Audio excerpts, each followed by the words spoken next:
starts to wake up, he naturally pulls away from the crowd. Not because he hates people, but because the usual way of connecting stops making sense. Most conversations revolve around status, gossip, or complaints. And once he begins to see through that, it gets harder to engage. He's not bitter. He's not isolating himself out of pride. He's just stopped chasing what others are still chasing. He starts to notice the performance in everyday interaction, the need to be liked, to belong, to say the right thing. And without making a big deal about it, he quietly steps back. People might still wave. They might still offer small talk, but the connection is no longer there because it was never real to begin with. He didn't cut ties, he didn't burn bridges. He simply stopped pretending. And when he does that, distance happens on its own. This is the beginning of solitude, not loneliness, just space between who he used to be and who he's becoming. He starts to see clearly what holds people together isn't real. It's not depth, it's not truth. It's habit, comfort, and shared illusions. People bond over complaining about their jobs, over chasing status, over defending ideas they've never truly questioned. He used to do the same. He used to think that was connection, but now it feels more like noise. He notices how often people speak, just to avoid silence. How much energy goes into keeping up appearances?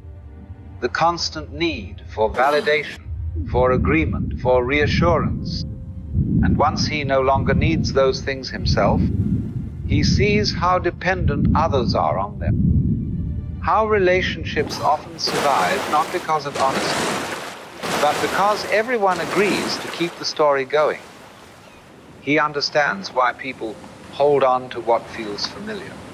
He still cares. He still listens, but he no longer plays along. That shift, subtle as it is, creates distance all on its own. From the outside, he might seem the same. He still shows up. He's still polite. He hasn't disappeared completely. But something fundamental has shifted, and the people around him can feel it, even if they can't name it. They sense that he's no longer trying to impress anyone, that he's not looking for approval, that he's not playing the social game anymore. Some find it admirable, others find it unsettling, because he's no longer easy to read, because he's not performing for anyone. He doesn't flatter, doesn't compete, doesn't entertain, and that makes him hard to place. People might say he's distant, or too quiet, or that he's changed. What they really mean is, he no longer fits into the roles they've grown used to. They liked him better when he reflected their values. Now, he reflects something else, something still, grounded, and not dependent on being liked. People see him, but they don't really know him, because knowing him now would require them to see what he sees, and most people aren't ready for that. He once believed that staying connected meant staying involved, showing up, participating in conversations, maintaining appearances. But with time, that definition changed. As his priorities shifted inward, he stopped engaging out of obligation, not because he cared less, but because he no longer needed others to affirm his place in the world. He still values connection, but not if it depends on constant engagement, emotional performance, or subtle negotiation for approval. He doesn't withdraw out of resentment. He simply no longer finds value in maintaining relationships built on pretense or expectation. The those accustomed to transactional connection, his presence can feel distant. But in truth, he's simply not playing the same role anymore. He no longer speaks just to keep the peace. He no longer sees himself through other people's eyes. What emerges in that space is not loneliness, but clarity. A calm independence that allows him to remain rooted even when others come and go. He's become honest. And from that honesty, a deeper kind of freedom begins to take shape. From the outside, solitude is often misunderstood. Most people, being alone signals a lack of friends, of purpose, of belonging. But for a man who has begun to see clearly, solitude becomes something else entirely. He no longer fills his time with distractions, just to avoid being alone with himself. He no longer seeks out constant company to escape discomfort. He's learned to sit in silence without needing it to end. What others describe as loneliness is often just unfamiliar stillness. They equate the absence of noise with emptiness. He's realized that most of what fills a typical day, talks, tasks, and duties, is just noise pretending to be important. In solitude, he sees himself without distortion. There's no one to impress, no image to maintain, and that clarity, while uncomfortable at first, becomes a source of strength. He doesn't avoid people, but he also no longer depends on them to feel complete.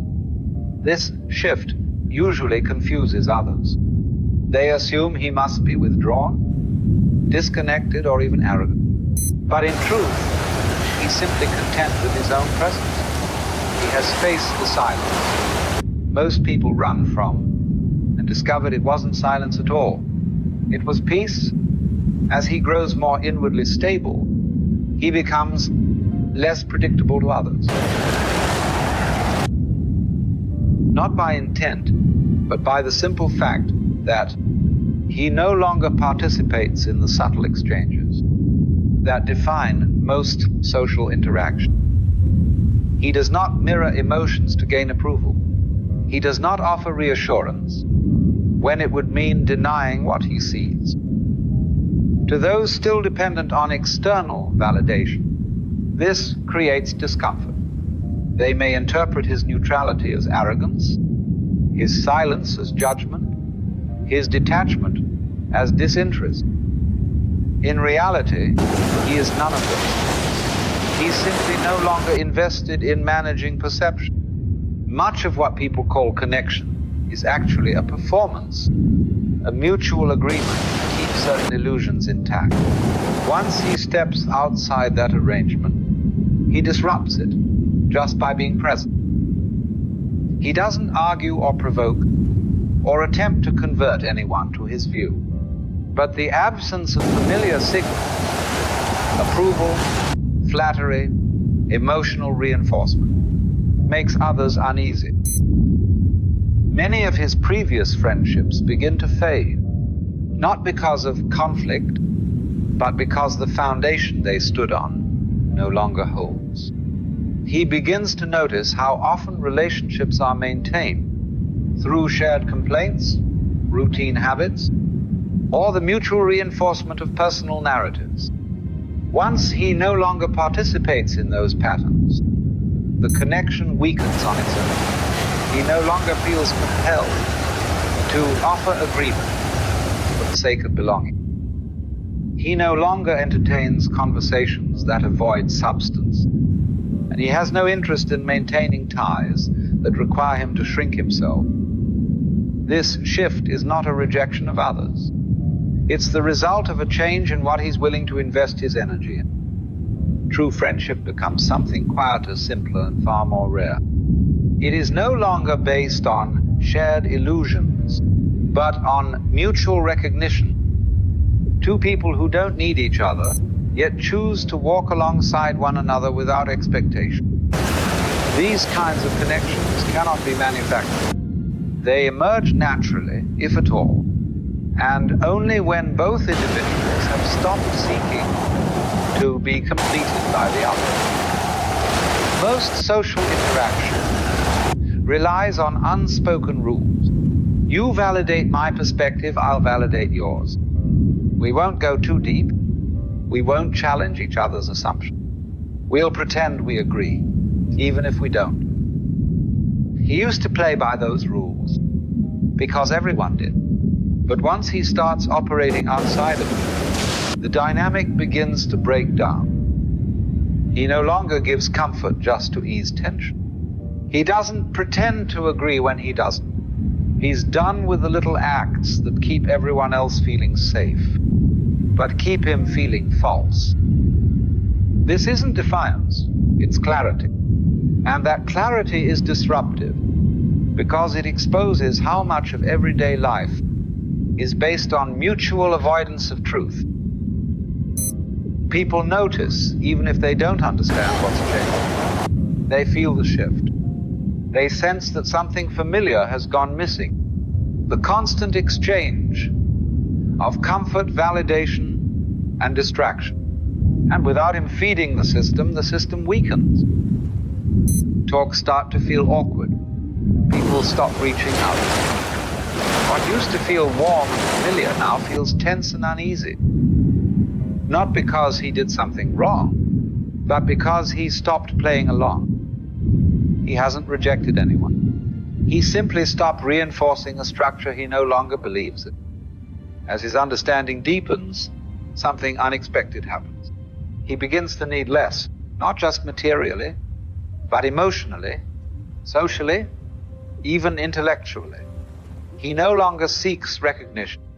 He no longer relies on others to confirm what he already knows internally. And as that need dissolves, so do many of the relationships that once required it. This is the paradox. The clearer he becomes, the quieter his life becomes. Not because he's closed off, but because so much of what once filled his time was rooted in a search for external affirmation. Without that search, most social activity feels optional, if not unnecessary. He stops trying to be understood. He stops needing to explain.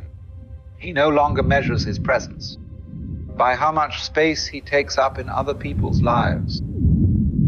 From the outside, this might look like withdrawal, but inside it's the opposite, a settling into something solid and real. He still values connection, but only when it emerges naturally, without demand or performance. He hasn't become cold. He is simply no longer dependent. And in that detachment, there's a kind of depth that can't be found through attachment. Once he wakes up, he can't unsee what he sees. He looks inward, and the noise quiets. He looks outward, and the world is still asleep. He sees the false certainty in people's eyes, the roles they perform, the beliefs they never question, the constant movement that masks an inner stillness they haven't touched.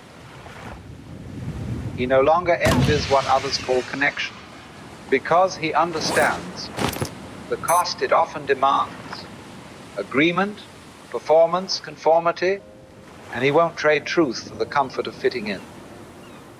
Still, there's a part of him that remembers, a part that quietly hopes, not for crowds, not for company, but for someone awake, someone who has seen what he's seen, felt what he's felt, someone who doesn't need him to be smaller, quieter, or more agreeable in order to feel safe. That kind of meeting is rare. It can't be forced, and he would rather wait in silence than pretend in conversation. So he walks alone, not because he enjoys being apart, but because in a world still dreaming, authenticity is more valuable than acceptance. At some point, the solitude stops feeling unusual. It becomes normal, not empty, just quiet. He no longer interprets distance as a problem to solve. He sees it for what it is, the natural result of no longer pretending. While others surround themselves with noise, he has learned to live in stillness.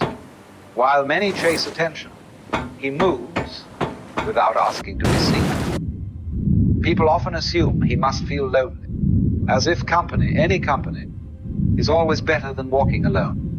But they confuse isolation with absence. He is not absent.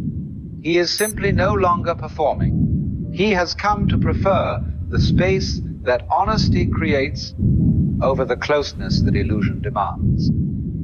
This is the final shift.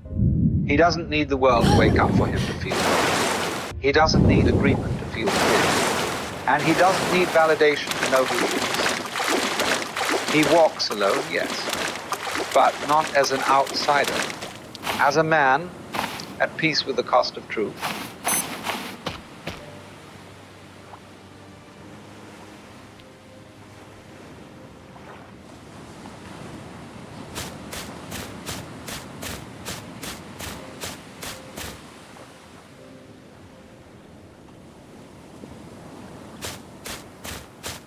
My goodness, don't you remember? When you first went to school, it was kindergarten. And the whole idea was to get ready for first grade. Then first led to second, second to third, and on it went. Always getting ready for what came next. Then came high school. A big moment, we were told. You had to start thinking seriously now. Prepare for college. Choose the right track. Keep your scores high. Keep climbing. And if you did well enough, you got into university. And there the pattern continued. You were preparing again, preparing for the world, preparing for your future. And when you finally stepped out into that world, it was still the same rhythm. Another ladder, another race, another next. Then one day, maybe at 40, maybe earlier, maybe later, you pause. You look around. And quietly, without telling anyone, you think to yourself, is this it? You feel roughly the same as you always have. A little more tired, perhaps.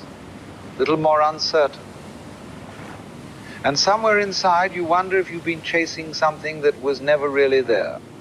And yet, they say, you must go on. You must live. You must survive.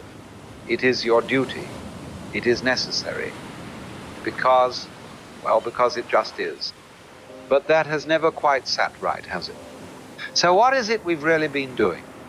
And what is it we've really missed?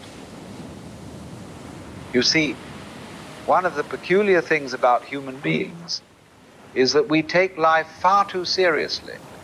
We've been brought up to believe that life is something you endure, something you suffer through with grim determination until you finally reach the reward, whatever that may be. But I'd like to suggest an entirely different approach. Suppose, just for a moment, that life is not a journey, not a pilgrimage, not a test, not a problem to be solved. Suppose it is a game, or better, a play. Now, when we speak of games, we're not talking about competitions to the death. A proper game is one that has just enough structure to keep it interesting, and just enough uncertainty to keep it alive. Take tic-tac-toe. Utterly dull once you know the trick. You win every time you start, and so there's no play left in it, no possibility, no flow. At the other end of the scale, try three-dimensional chess. Staggeringly complex, played on 8 boards, stacked like floors in a building. Most of us give up before the first move. It's too much. What we seek is that curious middle ground. Games like poker, or bridge, or chess, there's an interplay of chance and skill, of mind and mystery. You can never quite master them, but they never feel out of reach. And in just this way, life is best lived as a balance between what is known and what is not, between control and surprise. Predict too much and the game dies. Let go of everything and the game dissolves. It is that dancing edge we're after. razor's edge between order and chaos. That's where the music plays. That's where the adventure begins. Now, there's something rather odd about us. On the one hand, we crave security. We want to know what's going to happen tomorrow, and we build our lives around plans and predictions. But on the other hand, the very moment life becomes completely predictable, we begin to lose interest. Just imagine you went to a fortune teller who could, with absolute accuracy, tell you everything that will happen to you. When you'll fall in love, when you'll grow ill, what day you'll die, and what words you'll hear in your final breath. Would you want to know? For most people, something in them hesitates. Because to know the future in its entirety is to drain life of all surprise. It's like reading the last page of a novel before you've started the first chapter. There's no fun in that, no sparkle, no curiosity. This is why people love games. A good game has an outcome that is uncertain.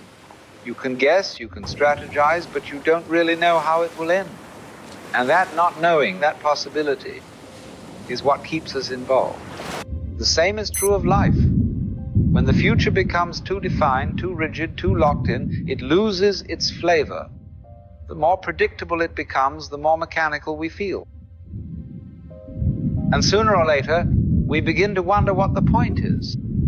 The fascination lies in the play itself, not the ending. The mystery, not the outcome. So if we were ever given the keys to absolute certainty, we'd throw them away in secret.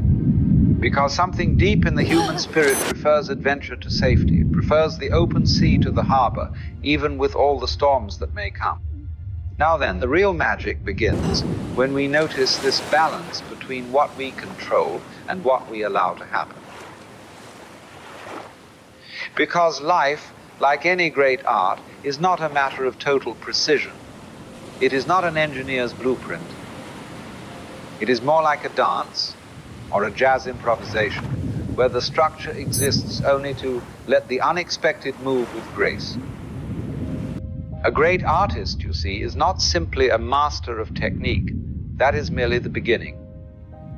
What makes an artist great is the willingness to surrender. To allow something in that is not calculated, not planned, not clean. Take the brush of a Chinese calligrapher. Years of practice have trained the hand, and yet the moment of creation is full of risk. The ink may run dry halfway through a stroke, the paper may bleed, the line may wobble, and it is precisely in that moment where control slips, just slightly, that beauty comes alive. They call it the controlled accident. It is the flicker of chaos within the frame, a dash of wildness inside the rule. The same is true of music. Listen to Bach. Beneath the stately harmonies, there is a mischievous little whisper, a subtle bending of form, just enough to surprise the ear, to wake the soul. And so it is with life. If you try to control every detail, if you seek to perfect every move, you end up with something dead, mechanical, predictable. But if you can master the form just enough to let it go, if you can let the accident slip in without fear, then suddenly the whole thing becomes